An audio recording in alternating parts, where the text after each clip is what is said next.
Hey friends, this is the Miss Wolfie from our Half Acre Homestead. Do not look at my hair.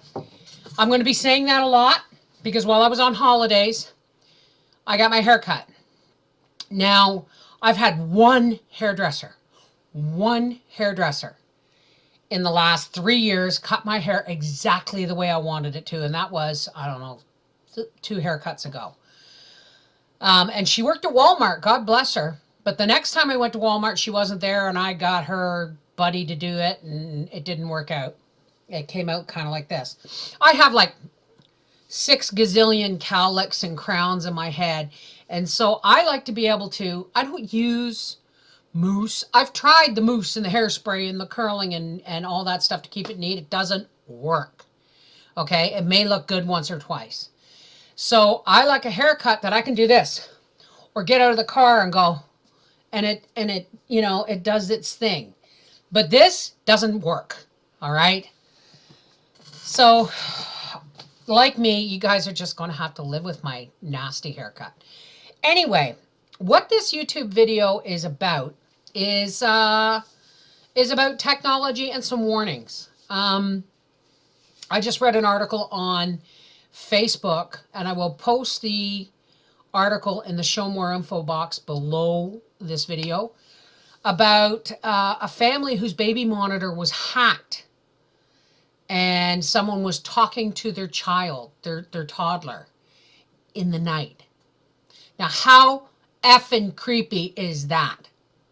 Now, you've heard me, folks. You've heard me say, listen, Xbox One, when it first came out, oh, you got to be plugged into the internet so that it can receive voice commands and all that stuff. And you heard me tell you, if you're plugged into the internet and that thing has voice command, then it has monitoring capabilities. It's listening.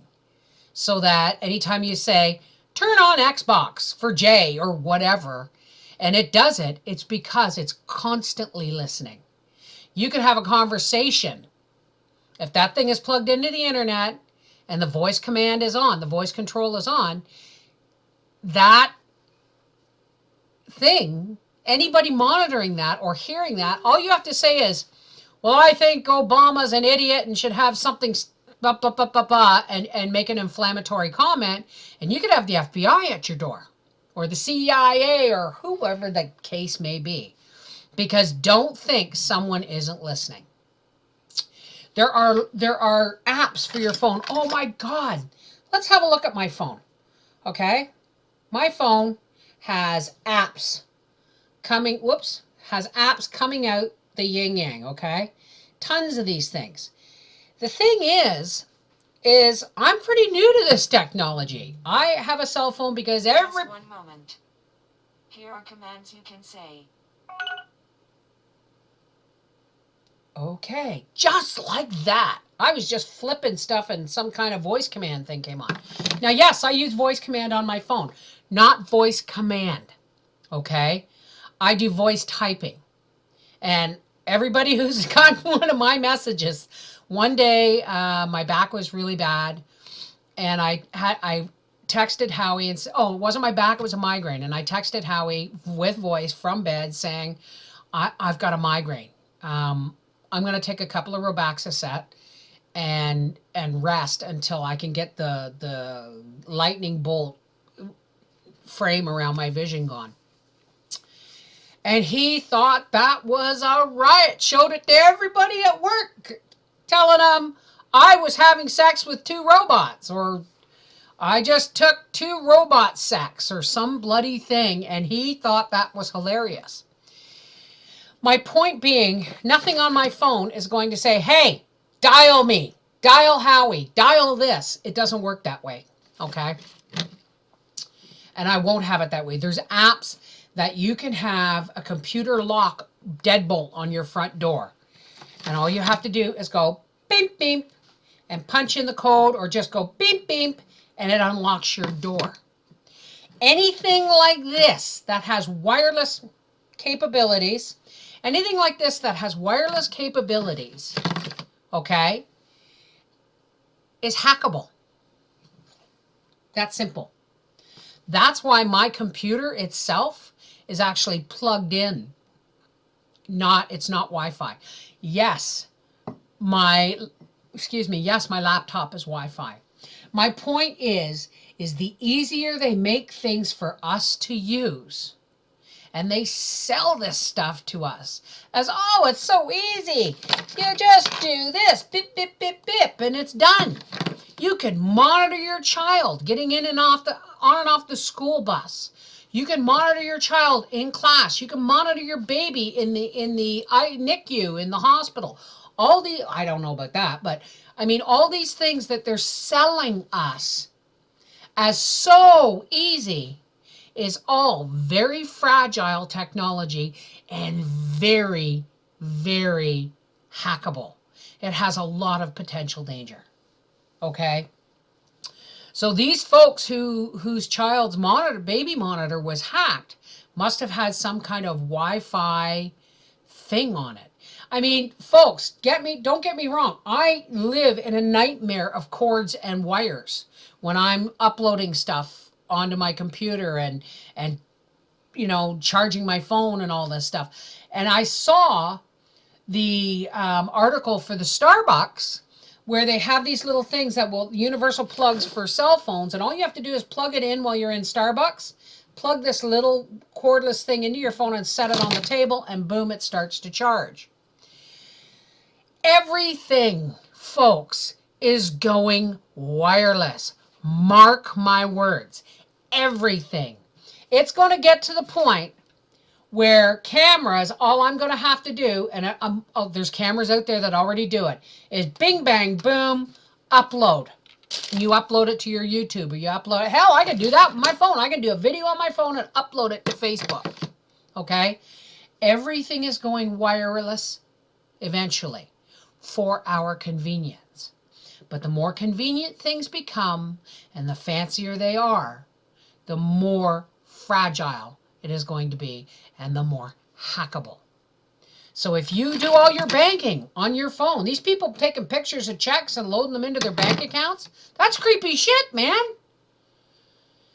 So I'm not telling you not to use technology, because I do. I'm telling you to read the privacy policies. Double check all your stuff, your Wi-Fi stuff. And if it's really important, like locking your house, monitoring your children, or it's got voice command and it's hooked to the internet, be very, very careful. Okay? Be very careful. I had a baby monitor. My last child was born in 1993. And I had a baby monitor because Howie and I slept on the main floor and my kids slept on the top floor or on the second floor. But it had wires. Oh my God, miles and miles and miles of wires. Would I get a wireless monitor? Maybe for my barn, so I can hear if a goat's in labor or something. But to monitor my children? Folks, get off your butt, walk into the bedroom, and check on your child. When they start saying, somebody's talking to me through the phone at night, pay attention. Maybe you missed something on that monitor. Maybe you didn't read the warning labels. And if there aren't warning labels, there bloody well should be. This is the Mrs. Wolfie from our half-acre homestead saying, now, more than ever, technology is going at an alarming rate. Folks, read the instructions. Use common sense. No. And there's one more thing. Back on day before New Year's Eve, I got a friend request on Facebook. Not a big issue. I have tons of friend requests. Okay? But when you send a friend request to Facebook, Facebook automatically matches up who you have in common with this person. So if I accepted a friend request, say from Jane0, okay, my little brother Jane0, if he has, there should be, by rights, a whole bunch of people that we have in mutual friend, as mutual friends. Okay? Sometime when I get a friend request and the person hasn't emailed me and said, do you have Facebook? Or commented to me and said, do you have Facebook? If that person has commented, commented through YouTube or emailed me and said, can I get your Facebook name? And they don't have any mutual friends of mine, I don't usually add them. But it's not difficult when you have like 600 friends on Facebook. It's not difficult at all to have mutual friends. Now, there's going to be people banking on that. The day before New Year's Eve, I got a friend request. And I think I had a couple of mutual friends in common, or maybe not. Maybe I don't know, but I accept most friend requests unless they put up red flags, and this put up no red flags, right? Which is really, really alarming to me. Within 20 minutes of me accepting this person's friend request, he sent me this long thing in very bad English with really poor grammar, saying that he was a widower in Washington, D.C. He'd been a widower for 9 years. He was looking for love on Facebook, yada, yada, yada, yada, yada, yada, yada. And guess what, folks? If you've emailed me or commented to me and asked me for my Facebook name, I know where I've met you from. It's YouTube. If we have a whole bunch of people in common on Facebook, that's pretty comfortable for me. But this man could not have known anything about me other than my picture and my name. Why? Because anybody who knows me knows I am madly in love with my husband, who is in love with me, poor bastard. Sorry.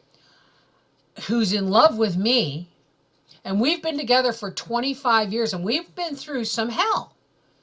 So at this point in our marriage, we're rock solid, baby. So if you don't know me from YouTube or Facebook, it's because you're a stranger. Because you would know. That's the first red flag. You would know how devoted I am to my husband and vice versa. So all I did was unfriend him. Or maybe not unfriend him. No, I don't think I did at first. So all I did was put a statement back saying, look, you may have me mistaken for somebody else. I have been very happily married for 25 years. This is not who I am. And that was that. And I didn't hear anything else from him. So I guess I didn't unfriend him. But a few days later, or a few days ago, I got a message from someone else on Facebook saying, how well do you know this man?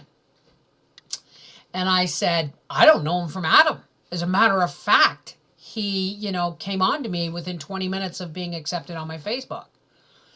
And she went on to explain that, because my name was next to the mutual friends thing, she felt it okay. But smart lady, she asked me.